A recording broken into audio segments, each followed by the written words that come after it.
মনোহরগঞ্জ উপজেলা বিপুলা সারে প্রবাসীর বাড়িতে বর্বরোচিত হামলা, লুটপাট, আহত 2। বিস্তারিত দেখুন মনোহরগঞ্জ উপজেলা প্রতিনিধির তথ্যচিত্রে বিএনটিভিতে।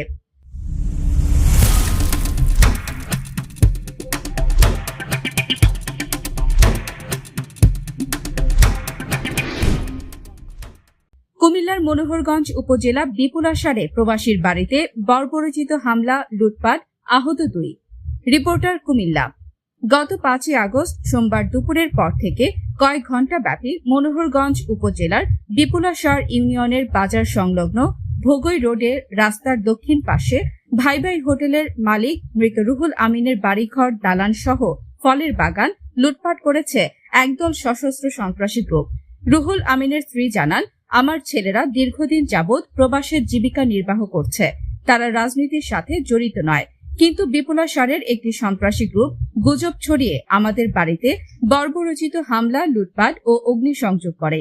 আমার ছেলেরা 15 থেকে 20 বছর প্রবাসে থেকে অক্লান্ত পরিশ্রমের টাকায় তিল তিল করে এই বাড়িঘর, দালান নির্মাণ করে। বর্তমানে লুটপাট ও অগ্নিসংযোগে সবকিছুই জ্বলে ছাই হয়ে যায়। ক্ষয়ক্ষতির পরিমাণ 50 লক্ষ টাকা। সব হারিয়ে আমরা এখন নিঃস্ব, অসহায়। দেশের নাগরিক হিসেবে আমাদের কি অপরাধ ছিল? বর্তমান সরকার, প্রশাসন, আইন শৃঙ্খলা বাহিনীর নিকট সন্ত্রাসীদের কঠোর শাস্তির দাবি জানান তিনি। প্রবাসী রুহুল আমিনের ছেলেরা জানান, প্রবাসে কঠোর পরিশ্রম করে পরিবারের মাথা গোঁজার ঠাঁই বাড়িঘর, দালান নির্মাণ করেছি। সশস্ত্র সন্ত্রাসীরা বাড়িঘরে হামলা, লুটপাট, অগ্নিসংযোগ করে সব জ্বালিয়ে দেয়। এই সন্ত্রাসী ডাকাতদের কঠোর শাস্তির দাবি জানাচ্ছি।